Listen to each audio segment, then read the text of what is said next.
So, since I wasn't home and I saw this in theaters, you can say that I saw the outfit while I was out.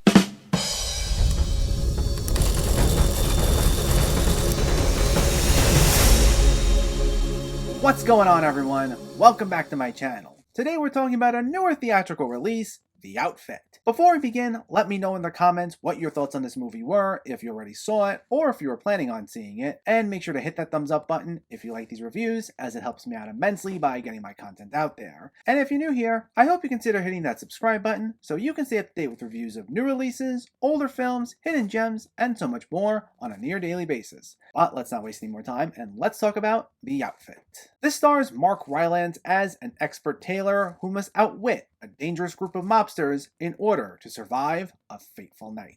This is directed by Graham Moore in his feature debut, and he co-wrote the screenplay with Jonathan McLean. And it released in theaters the same weekend as A24's X, and with so much attention going to that film, this got pushed quietly off to the side, though a delayed release and a lack of marketing didn't help matters either. It's the sort of film that I think would come to mind when people say they don't make them like they used to anymore. It's a throwback crime thriller, being a period piece with a whodunit aspect to it, all set in one location. A lot of the drama stems from the fact that these mobsters have an informant among them and spend much of the film trying to figure out who it is, while one of them, played by Dylan O'Brien, recovers from a gunshot wound. And it's set within Rylance's shop, as they've already been using it as a way to conduct their business undetected, while he and his assistant, played by Zoey Deutch, are otherwise uninvolved, at least until this point. It's a story I can see adapted to a stage play at some point or another, given its limited setting, though I have to commend Moore's screenplay as, even with the confined setting,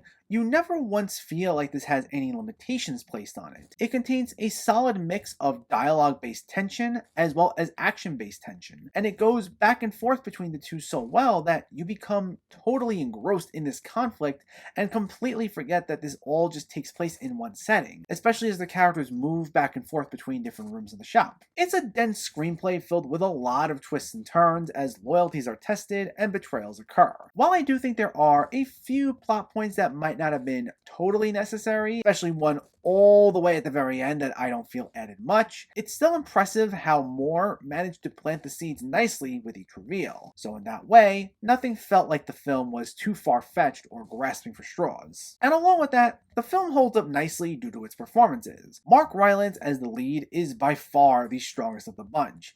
He adds a lot of nuance to the story, taking in each of his surroundings and soaking up all the information he overhears regarding the ins and outs of the mobster's business. But he still keeps a cool head about him, even if on the inside he's panicking, and because of that solid mix of emotions, it made for an endearing performance. We especially get some background information about him that gives him a nice arc that doesn't feel like a distraction from the main events, and the way that the action and his arc tie together I thought was nice. Now, one of the other two standouts for me was Zoey Deutch as Rylance's assistant, who he views as a daughter figure and he worries might be too wrapped up with the mobster's business. And she gives a charismatic performance, especially once she gets more involved with all the commotion. And Johnny Flynn as one of the other mobsters was another big standout for me, as he was easily the most conniving of the bunch, giving a fun, almost scene-showing performance, as he especially clashes with just about everyone around him, adding nicely to the tension. And all in all, it made for a very engrossing watch. Only thing I'd say as a criticism, while I enjoyed the film,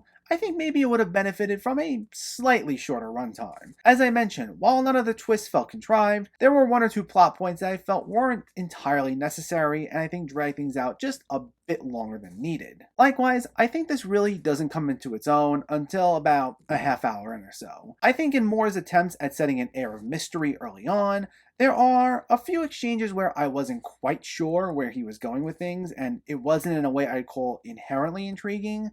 Like, a conversation would feel off, but in a way that felt slightly disconnected from everything else. And because we don't circle back to some of these points till much later on, its inclusion just feels strange for such a long period of time. But to be clear, once things get going, they get going, and it doesn't completely detract from my overall enjoyment of the film. The Outfit is a dense, twisty little thriller that I found to be a really good time. While there are a few plot points I think could have been tightened up just a bit, it's still a mostly consistently engaging story anchored by a strong screenplay and a bunch of solid performances, in particular Mark Rylance. If you haven't seen this yet, you're really missing out. The Outfit gets an 8 out of 10. So let me know, did you see The Outfit, or are you planning to see it, and what were your thoughts? Did you like all the twists and turns? Did you like all the performances? Let me know in the comments below so we can discuss. Also, if you enjoyed this video, please give it a like and share it, and for more movie reviews and film discussion, please make sure to hit that subscribe button to stay updated. Thanks for watching everyone, and keep having fun with film.